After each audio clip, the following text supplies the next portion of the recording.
બધા હું જ આપું, કારણ એ બધું કોઈ પૈસા હતા નહીં, 50 રૂપિયા સાહેબ. ત્યારે 2001માં એક જ્યોતિષ મારા ઘરે આવ્યો અને જ્યોતિષે નરેન્દ્રભાઈની જન્મકુંડળી જોઈ અને અમે બધા સાથે બેઠા હતા.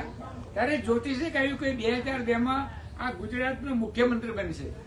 ત્યારે નરેન્દ્રભાઈ હસવા લાગ્યા કે આ તો ગાંડો લાગે છે કે હું તો પ્રચારક છું, હું કેવી રીતે મુખ્યમંત્રી બનું, એ બનવાની શક્યતાઓ જ નથી. પછી એને આગળ જતા કહ્યું કે એમ નહીં, એને કહ્યું કે 2002માં ગુજરાતનો મુખ્યમંત્રી બનશે અને 2014માં એ ભારતનો વડાપ્રધાન બનશે. આ પણ એને એ જ વખત કહ્યું, કારણ નરેન્દ્રભાઈ હસવા લાગ્યા કે આ તો અશક્ય છે. અને એ પણ એને કહ્યું કે 2029 સુધી દેશનો વડાપ્રધાન નરેન્દ્ર મોદી રહેશે.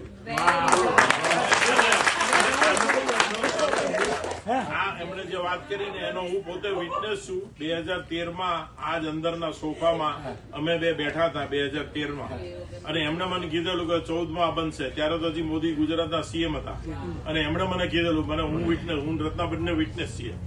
એમણે કીધેલું કે જ્યોતિષે કીધું છે અને કે પરેશભાઈ ત્યારે 14માં બનવાનો, અને ત્યારે હજી નરેન્દ્ર મોદીના ઠેકાણા નહોતા કે ભારતના વડાપ્રધાન, અને ત્યારે એમણે કીધેલું કે 29 સુધી રહેવાનો છે. એ હું પોતે વિટનેસ છું. 2030માં એ કેદારનાથમાં સાધુ તરીકે ચાલે જશે. એ પછી દેશમાં રહેવાનું એ પણ એમણે ત્યારે 2013માં મને કીધેલું. એ વખતે મેં કહ્યું, અત્યારે પણ તમને કહું છું કે નરેન્દ્ર મોદીની આ વાત સાચી. એ પોતે તાંત્રિક છે. એક વસ્તુ, નરેન્દ્ર મોદી તાંત્રિક છે અને શિવના ભક્ત છે. એ રાત્રે 2 વાગે ઊંઘી જાય તો 5 વાગે જાગવાનું અને 1 કલાક શિવની પૂજા કરવાની. આ પણ એ નક્કી છે. અમે સાથે રહેતા તો પણ એ 5 વાગે શિવની પૂજા કરે. આજે પણ શિવની પૂજા એ પોતે કરે. અને અયોધ્યાના કાર ભૈરવ સાક્ષાત પસંદ નરેન્દ્ર મોદીને છે. આ પણ તમે યાદ રાખજો, એને પોતે સાક્ષાત પસંદ છે. અને એટલે એ આ વખતના એ 350 સીટો જીતીને બીજેપી 2024માં સત્તા પર આવશે. આ પણ તમે લખી રાખજો. એમાં કઈ નહીં, કારણ હમણાં હું ધર્મેન્દ્ર શાસ્ત્રીને મળ્યો, કદાચ તમે નામ સાંભળ્યું.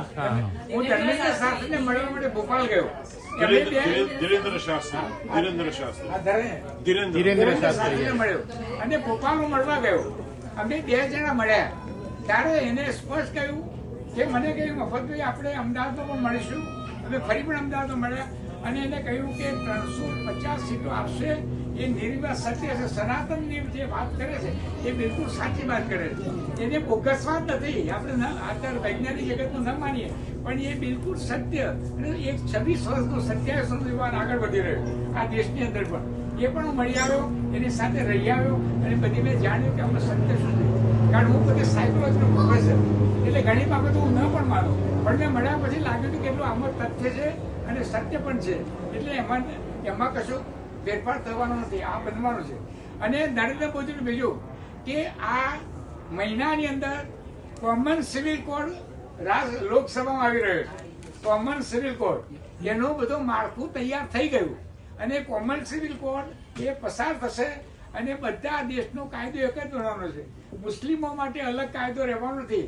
અને 2 બાળકોથી વધારે બાળકો એ બધી જે કલ્પનાઓ ચાલતી મુસ્લિમોમાં એ બધું કંટ્રોલ પાવર આ દેશમાં આવી જવાનું. એ પણ આ વખતે શરૂ થાય છે. બીજી વાત એવી છે કે પોકને પડાવી લેવાની યોજના પણ સંપૂર્ણ રીતે ચાલી રહી છે અને એના માટે પૂરેપૂરું માળખું. આપણા કેટલાય લોકો પોકની અંદર કામ કરી રહ્યા છે અને પોકની અંદર રહેલી જનતા એ ભારતીય તરફી અત્યારે બની રહી છે અને બધા લોકો સાથે મળીને ત્યાં એવું તોફાન થશે કે જેથી કરીને પોક ભારતના હાથમાં આવશે. એ પણ ચાલી રહ્યું છે. ત્રીજો મુદ્દો એ છે કે બલુચિસ્તાનને અલગ રાખવા માટેનું પ્લાનિંગ થઈ રહ્યું છે. બલુચિસ્તાન પાકિસ્તાનથી અલગ કરવાનું અને પાકિસ્તાનનું માળખું તોડી નાખવાનું કામ પણ ચાલી રહ્યું છે. એ જેથી કરીને આપણા સામે કદી લડે નહીં. અને નરેન્દ્ર મોદીમાં તાકાત એ છે કે એને અમેરિકા સાથેના સંબંધો એને બિલકુલ સઘન બનાવી દીધા. એટલા માટે કે પાકિસ્તાન સાથે લડવું છે અને અમેરિકા એને મદદ ન કરે એટલા માટે અહીં પોતે આવીને આ બધા સંબંધો એને બરાબર સ્થિર કરે છે. અત્યારે રશિયા સાથેના સંબંધોને કારણે આપણે ભારતમાં પેટ્રોલ તમે જુઓ એ છેલ્લા 1 વર્ષથી 2 વર્ષથી ભાવ પણ વધ્યા નથી. રશિયા પણ મદદ કરી રહ્યું છે. અને તટસ્થ પોલિસીના કારણે દુનિયાના બધા દેશોની નજર નરેન્દ્ર મોદી તરફ રહેલી છે. આ એક એવો વ્યક્તિત્વ છે કે જે દુનિયામાં પણ ચેન્જ કરી શકે એવો માણસ છે. અને નરેન્દ્ર મોદી આપણા માટે આશાનું કિરણ છે કે આટલો સબળ વ્યક્તિ આપણને અત્યાર સુધીમાં દેશનો વડાપ્રધાન મળ્યો જ નથી. લોકોને જે એની ટીકા કરે Yes. એના વિશે જેને જે કહેવું હોય કે જે બધા રાજકીય પાર્ટી એક થાય કે ગમે તે કરે પણ કોઈ જીતવાનું છે નહીં. જીતશે 24 માં નરેન્દ્ર મોદી, એ નિર્વિવાદ સત્ય છે. Yes. આ પણ આપણે બધાએ સમજી લેવાનું છે. એટલે બહુ આનંદની વાત છે. અને આ ગુજરાતમાં પણ ઘણું બધું પરિવર્તન આવ્યું છે, ઘણું બધું પરિવર્તન આવ્યું છે. એવું નથી આવું નહીં.